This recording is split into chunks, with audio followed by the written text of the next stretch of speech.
허락하신 하나님의 말씀은 사도행전 13장 1절로 5절까지의 말씀입니다. 안디옥 교회에 선지자들과 교사들이 있으니 곧 바나바와 니게르라 하는 시므온과 구레네 사람 루기오와 분봉왕 헤롯의 젖동생 마나엔과 및 사울이라. 주를 섬겨 금식할 때 성령이 이르시되 내가 불러 시키는 일을 위하여 바나바와 사울을 따로 세우라 하시니 이에 금식하며 기도하고 두 사람에게 안수하여 보내니라. 두 사람이 성령의 보내심을 받아 실루기아에 내려가 거기서 배 타고 그브로에 가서 살라미에 이르러 하나님의 말씀을 유대인의 여러 회당에서 전할세 요한을 수행원으로 두었더라. 사도행전은 승천하시면서 말씀하신 예수님의 지상명령인 사도행전 1장 8절의 말씀, 오직 성령이 너희에게 임하시면 너희가 권능을 받고 예루살렘과 온 유대와 사마리아와 땅끝까지 이르러 내 증인이 되리라 하시리라는 말씀이 이루어지는 역사를 우리에게 보여줍니다. 먼저 1장에서 7장의 말씀은 성령을 받는, 즉 오순절에 임하신 성령으로 충만함을 받은 것과 예루살렘을 중심으로 한 사역에 대해 증거합니다. 8장부터 12장까지의 말씀은 유대와 사마리아에 전해진 복음에 대하여 증거합니다. 스데반의 순교 이후에 예루살렘에 큰 박해가 있어서 주님을 따르던 사람들이 유대와 사마리아로 흩어지게 되었습니다. 그래서 사마리아로 간 빌립 집사의 사역과 예루살렘에서 북서쪽 지중해 연안 도시인 루다와 요빠, 가이사라 등지에서 이루어진 베드로의 사역에 대해서 증거합니다. 루다에서는 애니아의 중풍을 치유하고 요빠에서는 다비다를 살리고 가이사라에서는 로마 군대의 백부장 고넬료에게 복음을 전했습니다. 그리고 마침내 복음은 시리아를 넘어 지금의 터키 땅인 안디옥에까지 이루게 되었습니다. 계속해서 이어지는 13장에서 마지막 28장까지 말씀을 통해서 복음이 그 당시 땅끝이라고 여겨졌던 로마 제국의 수도인 로마에 어떻게 전해졌는지까지 상세하게 말씀해주고 있습니다. 그래서 오늘 본문의 말씀은 복음이 땅끝까지 전해지는 것을 출발로 안디옥 교회에서 누가 선교사로 부르심을 받게 될 것인지와 그들의 첫 번째 선교지인 그브로에서 있었던 일들에 대해서 이어서 말씀해주고 있습니다. 오늘 본문의 말씀은 사도 바울을 통해서 이방인 선교가 본격적으로 시작될 때 이방인 선교의 중심지인 안디옥 교회가 바울 사도를 선교사로 파송하는 부분입니다.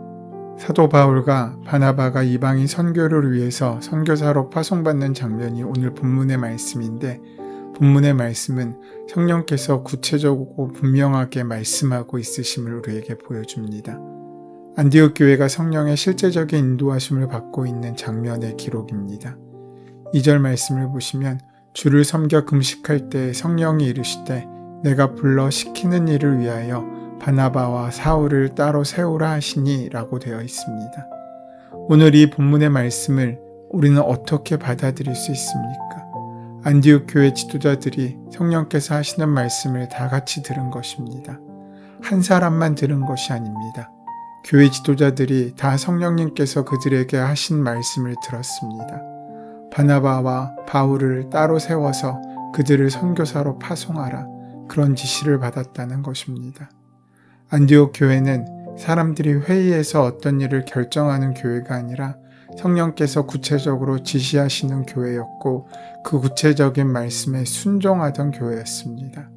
성령께서 친히 말씀하시고 명령하시는데 누가 감히 아니라고 할 수 있겠습니까? 그래서 3, 4절 말씀은 이에 금식하여 기도하고 두 사람에게 안수하여 보내니라. 두 사람이 성령의 보내심을 받아 실루기아에 내려가 거기서 배 타고 그브로에 가서 라고 말씀합니다. 안디옥 교회의 특징은 성령께서 정말로 실질적이고 구체적으로 말씀하시고 인도하신 교회였다는 것입니다. 사실 안디옥 교회는 정말로 하나 되기 어려운 교회였습니다. 1절 말씀을 보시면 안디옥 교회의 지도자들의 이름들이 나오는데 같은 부류의 사람들이 한 사람도 없습니다. 먼저 등장하는 사람이 바나바입니다. 그는 구브로 출신의 유대인으로 일찍이 자신의 밭을 팔아서 주님께 드렸던 사람입니다. 본래 이름은 요셉이었지만 그의 믿음과 삶에 감동을 받은 사도들이 그의 이름을 바나바라고 지어주었습니다. 그 말의 뜻은 위로의 아들이라는 의미를 갖고 있습니다.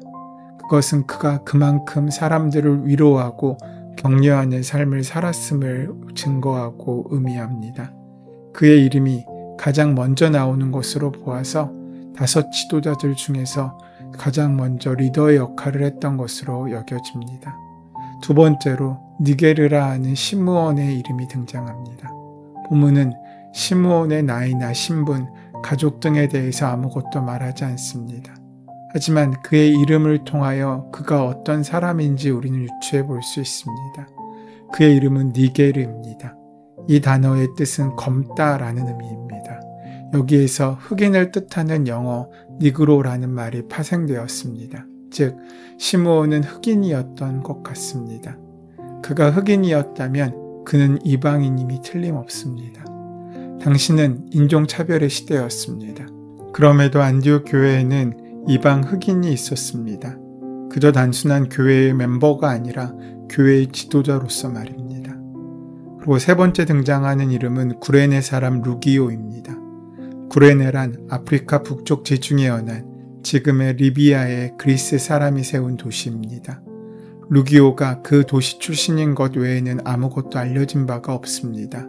그는 특별히 소개할 만한 어떠한 경력이 없는 평범한 사람일지라도 그 역시 안디옥 교회의 지도자였습니다. 그리고 네 번째로 분봉왕 헤롯의 젖동생인 마나인입니다. 젖동생은 같은 젖을 먹고 자란 사람이라는 의미를 갖고 있기도 하고 중마고우란 의미를 갖고 있기도 합니다. 마나인이 분봉왕이었던 헤롯의 젖동생이었다면 그 역시 그 당시 최고의 귀족 출신임이 틀림없습니다. 로마 제국의 지배하에서 집권층의 유대인이라면 일반 유대인들에게는 매국노로 여김을 받았을 것입니다. 그러나 그런 배경을 가진 사람도 안디옥 교회의 지도자로 세워질 수 있었습니다. 그리고 사울입니다. 철저히 유대인으로서 바리새인 출신인 사람입니다. 우리가 잘 알고 있는 바로 그 사울이 오늘 본문에 등장하는 사울입니다. 사울은 정통 유대인이었고 바리새파 출신이었습니다. 바리새인이라면 주님으로부터 위선자로 질타를 받았던 사람들이었습니다. 게다가 그는 주님을 부정하고 주님의 말씀을 짓밟고 주님을 믿는 사람들을 잡아 옥에 가두던 그런 사람이었습니다. 자격으로 따진다면 그는 교회의 지도자는 말할 필요도 없고 교인의 자격도 없던 사람이었습니다. 그럼에도 그도 안디옥 교회의 지도자였습니다. 이것이 안디옥 교회의 특징이었고 믿음이었습니다. 그들은 하나가 되기엔 너무나 다양한 사람들로 구성되어 있었습니다. 결코 한 그룹으로 묶일 수 없는 사람들이었습니다. 그런 그들이 인간적으로 함께 모여 같은 의견을 도출한다는 것은 거의 불가능한 일이었을 것입니다. 그럼에도 안디옥 교회는 그 당시 하나님께서 사용하시는 교회였습니다. 그들은 주님 안에 있는 교회였기 때문입니다. 주님 안에서 국적이나 신분, 지역이나 계층, 인종이나 사상을 초월하여 한 몸을 이루고 있었습니다. 그런 사람들을 지도자로 세웠다는 것은 교인들도 동일한 믿음과 가치관을 갖고 있었다는 것을 의미합니다. 안디옥 교회야말로 남녀노소, 빈부귀천을 초월하는 주님의 지체였던 몸된 교회였습니다. 그래서 하나님께서는 그때까지 유대인들이 거의 대부분이었던 예루살렘 교회로부터 안디옥 교회로 사도행전의 믿음의 축을 옮기신 것입니다. 성령님께서 이방인을 위한 주님의 도구로 바나바와 사울을 따로 세울 것을 안디옥 교회에 명령하시고 이에 안디옥 교회는 금식하며 기도한 후에 보냈다고 합니다. 여기서 우리가 기억해야 할 것은 안디옥 교회가 선교사를 보낼 때 사람을 선정하는 데 제비뽑기를 하지 않았다는 것입니다. 가룟 유다를 대신할 사도를 뽑을 때 마띠아를 정한 것이 성경에 나오는 제비뽑기의 끝입니다. 당시의 사람들은 자신의 뜻을 하나님께 온전히 맡기는 징표로 제비뽑기의 방법을 사용했습니다. 하지만 오늘 이후 성령의 역사가 그들에게 함께 하심으로 말미암아 그들은 제비뽑기라는 특별한 수단이 아닌 하나님의 함께 하심을 인정하고 그 말씀에 순종함을 통하여 하나님의 뜻을 따라갈 수 있었던 것입니다. 지금 그들이 결정해야 할 일은 교회로선 너무나 어려운 일이었습니다.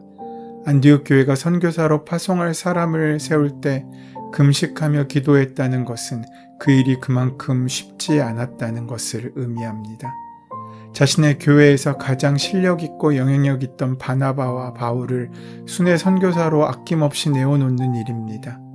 이러한 상황을 의논하여 결정하게 될 때 의견이 하나 되는 것은 오히려 더 어려운 일일 것입니다. 그러나 안디옥 교회의 사람들은 교회에서 가장 존경받는 사람을 선교사로 따로 세우라는 성령님의 인도하심에 온전히 순종했습니다.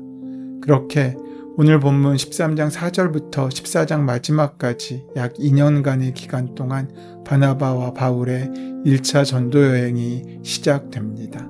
이렇게 중요한 문제를 분명하게 결단하고 그들은 순종했습니다. 그 이유는 성령께서 그렇게 하라고 강력하게 지시하셨기 때문입니다. 이런 문제를 다룰 때 조그만한 갈등도 없이 금식하고 기도하여 안수하고 파송할 수 있다는 것은 성령의 강력한 역사가 아니면 불가능한 일입니다. 그렇다면 안디옥 교회는 성령님께서 그렇게 구체적이고 분명히 지시하시고 말씀하셨는데 왜 오늘 우리에게는 그렇게 하지 않으시는 것처럼 느껴지는 것일까요? 지금도 성령님께서는 우리의 삶이나 교회에 개입하셔서 구체적으로 지시하신다면 우리는 그저 순종하면 되는 일이지 않습니까? 하지만 삶의 자리에서 우리가 주님의 뜻을 온전히 알고 이해하는 것은 참으로 어려운 일이지 않습니까? 성령님이 안디옥 교회처럼 우리에게 역사하신다면 교회의 일은 일사천리로 되어질 것이라고 하나님께 영광을 놀랍게 드릴 수 있을 거라고 우리는 생각합니다. 하지만 성령님께서는 우리에게는 안디옥 교회처럼 분명히 역사하지 않으시는 것 같습니다. 그러나 그렇지 않습니다. 성령께서는 안디옥 교회뿐 아니라 지금 우리에게도 동일하게 말씀하고 계시는 것입니다. 안디옥 교회가 받은 성령의 인도가 무엇입니까? 서로 사랑하고 하나 되어 선교하라는 것입니다. 여러분, 이 내용이 우리에게 감추어진 비밀한 내용이 아니지 않습니까? 그 모든 사명이 세상의 모든 교회에 주어진 하나님의 명령이지 않습니까? 오늘 이 말씀을 처음 들은 사람이 있으십니까? 그 말씀은 우리 모두가 사실 다 듣고 있고 알고 있는 말씀입니다. 주님은 우리에게 분명히 말씀하고 계십니다. 우리의 심령도 우리의 가정도 교회 공동체 안에도 사랑하고 하나가 되라고 하시는 말씀은 지금도 성령님께서 분명히 우리에게 주시는 말씀입니다. 성령께서 안디옥 교회에만 역사하고 계신 것이 아닙니다. 지금 우리에게도 놀랍게 역사하시고 말씀하고 있으십니다. 그런데 왜 우리는 그 성령님의 인도하심과 말씀하심을 듣지 못하고 붙잡지 못하고 있습니까? 그것은 우리가 성령님께 온전한 믿음과 순종으로 반응하지 않기 때문입니다. 성령님께서는 분명 우리 안에 계십니다. 단 우리가 어떤 물질을 보고 만지는 것과 같은 방식으로 보고 만질 수 없을 뿐입니다. 이것이 많은 사람들을 답답하게 만듭니다. 그런 성령님이시기 때문에 우리가 때때로 성령님의 인도하심에 우리 인생을 맡기려고 할 때 마음에 주저함이 생기고 두려움이 오며 의심이 생기는 것입니다. 성령님께서 정말로 내 인생을 책임져 주실 수 있을까? 성령님께서 정말 우리를 좋은 곳으로 인도하실 것일까? 라는 의문이 들 수 있습니다. 그런데 사랑하는 여러분, 너무나 놀라운 약속이 우리에게 있습니다. 우리가 정말 성령님께서 우리와 함께 계심을 믿고 더 이상 어떤 일도 두려워하지 않고 염려하지 않는, 그리고 성령님을 진정으로 환영하고 사랑하면서 나아가면 성령님께서는 반드시 우리와 함께 하시는 것과 우리를 인도하시는 것을 드러내신다는 것입니다. 그러나 우리가 믿음과 사랑으로 성령님께 반응하면 우리는 성령께서 정말로 우리와 함께 하시고 우리를 인도하시는 귀한 경험을 할 수 있게 될 것이고, 믿음으로 그 한 걸음을 내디뎌 주님께서 원하시는 자리에 설 수 있게 될 것입니다. 그 귀한 은혜의 삶을 살아가는 저와 여러분의 복된 하루가 되시기를 소원하고 축원합니다. 은혜의 주님, 우리 각자가 안디옥 교회처럼 성령님의 인도하심에 민감한 교회가 되게 하여 주시옵소서. 또한 우리가 땅끝까지 증인되는 삶을 살아야 하는 그리스도인일지라도 그 모든 은혜의 시작이 나를 아는 사람들이 사는 바로 지금 이 순간 이 자리에서부터 시작되는 것임을 기억하며 살아갈 수 있도록 역사하여 주시옵소서. 우리 주 예수 그리스도의 이름으로 기도드립니다. 아멘. 이제 오늘 이 아침 우리에게 허락하신 본문의 말씀이 오늘 나에게 주시는 말씀으로 만나지기 위하여 본문의 말씀을 깊이 묵상하시고 함께 기도하는 시간 가지도록 하겠습니다. 함께 기도합니다.